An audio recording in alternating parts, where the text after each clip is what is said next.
R News is brought to you by Alive. Coming up tonight on R News, the Prime Minister encouraging more COVID-19 vaccinations. Pediatricians are seeing more COVID in kids. What parents should look out for. Agencies prepare for the June 1st start of the hurricane season, plus scrutiny of the permanent voter register begins.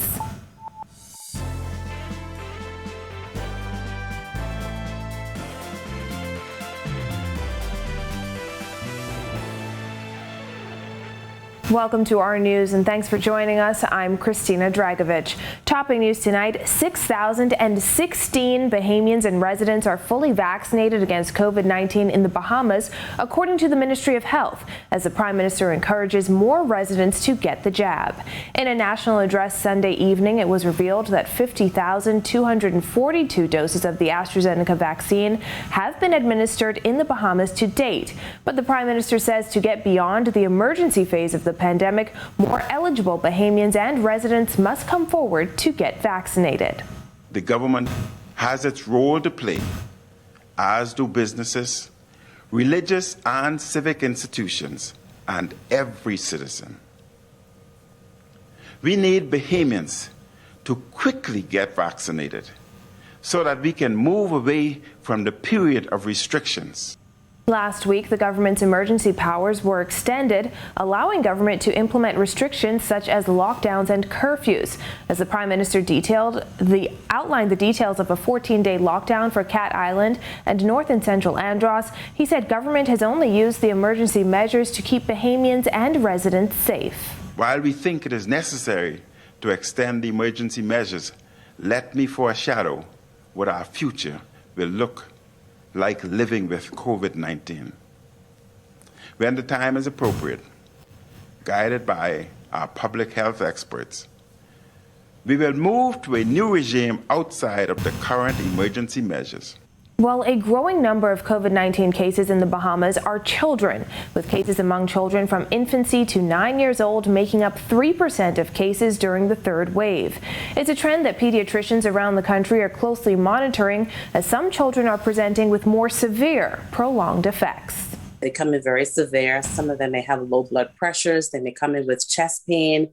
Some may come in disoriented. And so these are really concerning cases and symptoms when we were to see these in our children. Dr. Deshawn Saunders is describing some of the more severe symptoms doctors are seeing in kids who have been exposed to COVID-19. As a pediatric consultant at Princess Margaret Hospital, Dr. Saunders has seen the cases of COVID in kids rise during the third wave of the pandemic. Usually with viral illnesses, kids would have fever for maybe 1 to 3 days. The fever would abate. But in kids that had COVID or had a previous history of COVID, these kids have persistent fevers, so they have fevers up to a week and more. Last week, Health Minister Renward Wells revealed in Parliament that children ages 0 to 9 represent 106 or 3% of cases in the third wave, compared to just 1% of cases in the first and second waves combined. Dr. Saunders says kids with COVID may have vomiting, diarrhea, abdominal pain, plus signs of a post-inflammatory syndrome 2 to 4 weeks after COVID. These kids would present with a persistent fever. It affects all body systems such as the heart. It affects the respiratory system. It can also affect the kidneys. It can affect the skin. So they may present with rash, red eyes. It affects the heart, and it can even affect the brain. Those are some of the signs of multi-system inflammatory syndrome in children. But what should parents look for early on? For parents who've had COVID, or their child has been exposed to COVID, this is something that happens 2 to 4 weeks after. And so if you've had COVID, you've gotten better, everybody in the family is doing fine. If you were to see maybe 2 weeks after having COVID, your child starts to develop a fever that is persistent. Your child may have a decrease in appetite. They may start to complain of abdominal pain. Some kids may present with vomiting and diarrhea. One of the telltale signs of MIS-C is inflammation, red hands, eyes, or rash. This disease entity mimics something called Kawasaki disease that we see in children. And basically, the body becomes inflamed, so everything goes on fire. And so one of the main symptoms that you would see, these kids come in with red eyes. So their eyes are on fire, their skin's on fire. So when you look in their palms and their feet, it's red. And so everything is just inflamed. Doctors advise parents and caregivers to not let their guards down as COVID-19 restrictions are relaxed. Hand washing is important. Wearing face mask is important. Social distancing is definitely a key because, kids get comfortable, we drop our guards and we get ourselves in trouble. And so parents have to, once again, reassure their kids, encourage their kids that COVID is still here. The health minister has indicated that government is working to secure doses of the Pfizer vaccine, the only COVID-19 vaccine approved for emergency use in children under 18. Well, vaccine hesitancy among healthcare workers shouldn't be a surprise, according to CPSA President Dr. Sabrika Pinder-Butler. This comes as the health minister revealed less than half of all healthcare workers have been vaccinated. We know that even with vaccinations, they're also already talking about booster doses. So persons will have to be vaccinated more than just once. It's going to be a process. They're still looking to see how long those antibodies will be allowed to be effective. And we know that persons who contract COVID will also have antibodies and perhaps will also have some protection as well. So all of those factors come into play. But at the end of the day, I think our government needs to continue to re-engage the health care workers. And I think the minister perhaps may not have appreciated just how much that has impacted a lot of things in country. Dr. Pinder-Butler anticipates that COVID-19 will be here at least until the end of the year. This as health officials have noticed the trend of more COVID-19 cases in younger populations, including children. So I know that it might have been a hard decision for them to make as it relates to closures of schools and the like. However, I think it's important for us that when we see community spread and we see that these age groups are being impacted significantly, because they're also going to be interacting with the more at-risk population. And so the children we know have generally been faring better with COVID-19, although there are persons who have had severe illness. But I think it's important that when we see these things happen, that we do work quickly and not act like they're not happening, so that we do what is necessary to mitigate those cases. And with storms already brewing in the tropics, the official start of the hurricane season is still weeks away. Minister of State for Disaster Preparedness, Management and Reconstruction, Pakeisha Parker Edgecombe, says officials are pushing harder than ever. Jasmine Brown reports. The State Minister for Disaster Preparedness say they are doing all they can to get displaced Dorian victims back into homes. However, she admits it won't happen overnight. We're presently now with 18 modular homes in Sweetings Key. We too look soon to turn over the keys to those individuals who will be utilizing those. Similar has been happening now also in Abaco. At the end of the day, we realize that persons are still rebuilding. It's going to take a very long time before each of them recovers from that horrific hurricane. And so what the DRA is intensifying its efforts. We are upon the hurricane season, and at the end of the day, we want to ensure that as many people are as safe as possible. An estimated 70,000 people were left homeless or displaced following the storm, which is considered one of the strongest to ever sweep through the Bahamas.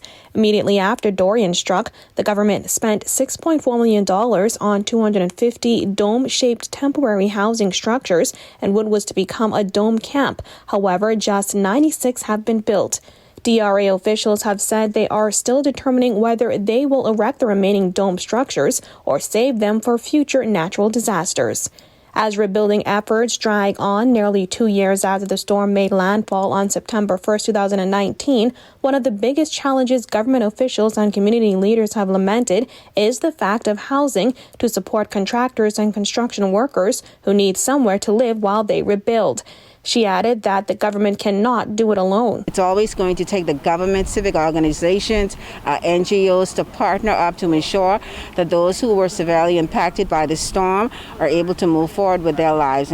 With the Atlantic hurricane season just around the corner, Parker Edgecombe says now is not the time for anyone to let their guard down. This is moving forward with creating a resilient country and communities. From an infrastructural perspective, we must consider doing all that we have to ensure that we are stronger than before.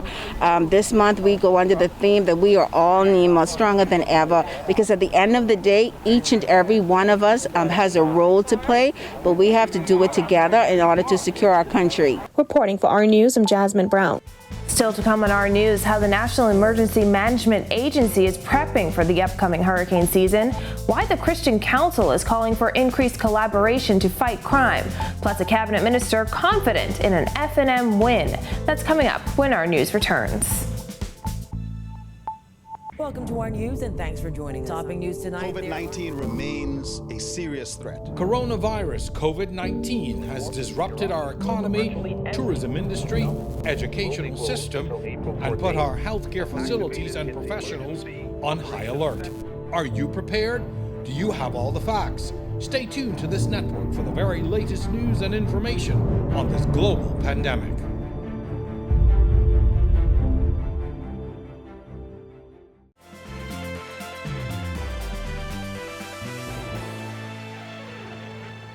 All systems were on alert last week as the National Emergency Management Agency simulated a major hurricane affecting all the islands of the Bahamas.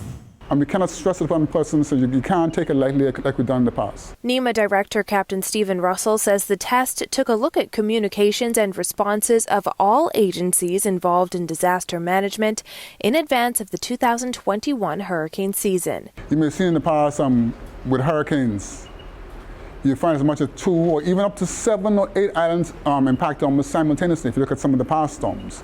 So we here at the Coordinate Center, we're trying to get information from all of those impacted areas.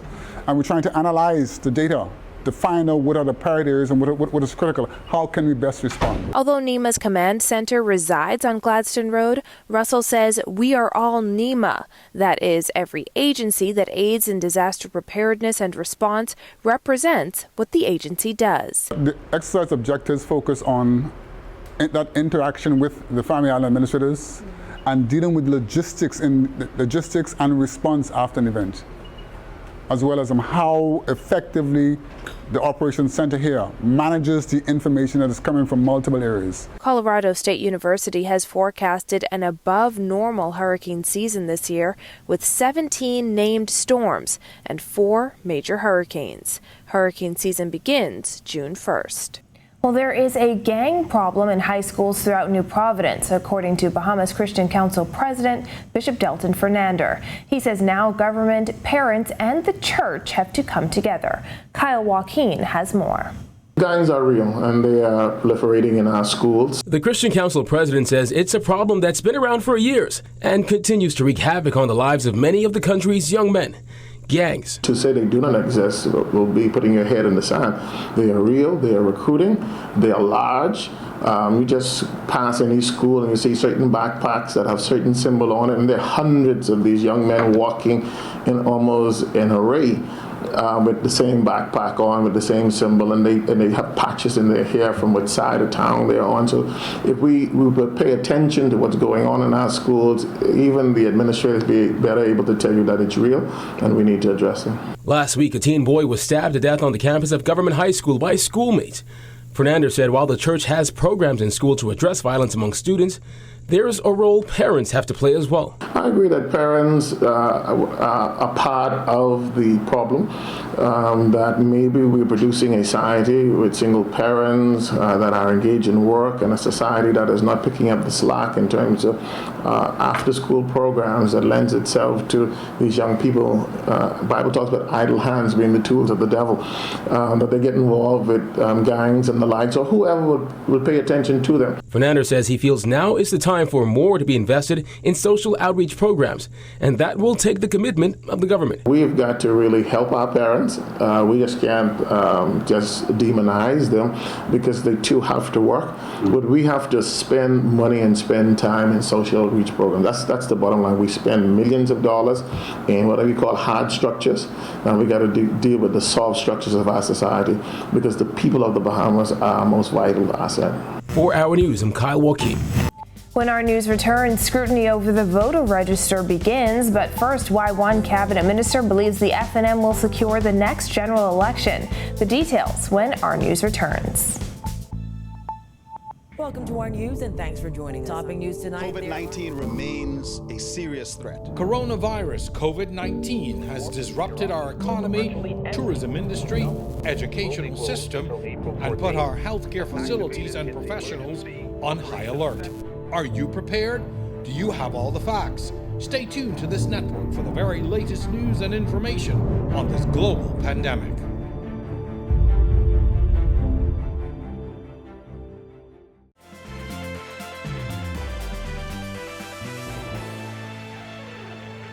This is our news. Welcome back. Education Minister Jeff Lloyd defending the Minnis administration's term in office, asserting that when looking at the government's record, the Free National Movement is the only choice. Berthany McDermott reports. Education Minister Jeff Lloyd expressing confidence that the Free National Movement will return to office in the next general election. I feel very confident that once we look and the Bahamian people look with all reasonable understanding and objectivity, that they will come to one single conclusion, and that is the Free National Movement done in the circumstance a very good job and deserve to be given an opportunity to continue the work that they have started. In 2017, the FNM defeated the Progressive Liberal Party, claiming 35 of the 39 seats in Parliament. The South Beach Member of Parliament said the deciding factor will be the government's record, which he said he's proud of. There's only one thing that a government has that will be the decider for the Bahamian people, and that is its record. I am very proud of the record of the Free National Movement. I'm very proud of the record in health, very proud of the record in economy, very proud of the record in education, very proud. Lloyd said this administration has experienced challenges not faced by previous governments. Despite this, Lloyd said he can defend their record effortlessly. We can start with education. Take a look. When I walked in the door, 46% of our students were meeting the minimum standards for graduation. Today it's 59, 60%. When I walked in the door, less than 2,000 students were enrolled, preschool students were enrolled in a government school or some government-supported program. Preschoolers, as important as that education is, today 3 times as much. When I walked in the door, students had to pay $6,000, $7,000, $8,000 to go to the University of the Bahamas or to BTVI. Today, those students don't pay. Reporting for Our News, I'm Berthany McDermott. Scrutiny of the voter register will soon begin on New Providence and Grand Bahama, starting with 3 constituencies.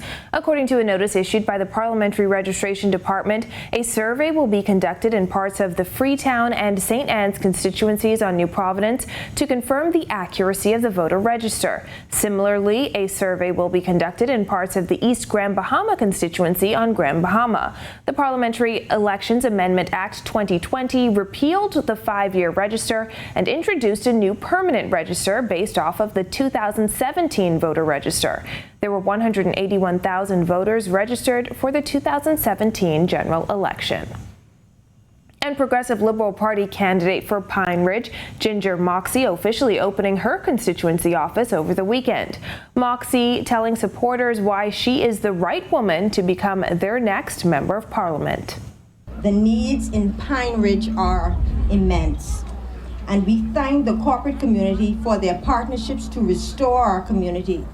We have partnered with heavy equipment operators and others to make this happen. They should have been long ago addressed. But that's the kind of representation you will get with a Ginger Moxie. We will get things done. Moxie is one of 5 Grand Bahamians chosen by the PLP in recent weeks to represent the party at the polls. Obi Wilshcombe is the PLP's candidate for the West End and Bimini constituency. Kirk Russell is the Central Grand Bahama candidate. Kurt Hollingsworth is the PLP candidate for Marco City, and James Turner Roll was selected as the party's candidate for East Grand Bahama. Well, a new resort is getting the seal of approval from locals. That's coming up when our news returns. Welcome to our news and thanks for joining. Topping news tonight. COVID-19 remains a serious threat. Coronavirus COVID-19 has disrupted our economy, tourism industry, educational system, and put our healthcare facilities and professionals on high alert. Are you prepared? Do you have all the facts? Stay tuned to this network for the very latest news and information on this global pandemic.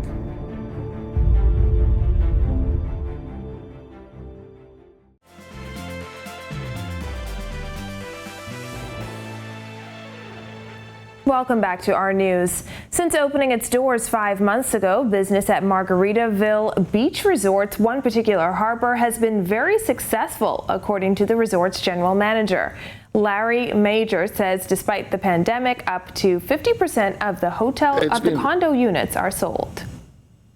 It's been very successful, and we've had a lot of local business staying there. We've had a lot of interest in purchasing the condo units. We're still continuing to offer a limited number of them as available units, but we're seeing great success with that facility. The people who have been using it have been very happy there. Right now, we're probably somewhere between 30 and 50% of it being sold. We have contracts on a number of them, but there are still some available.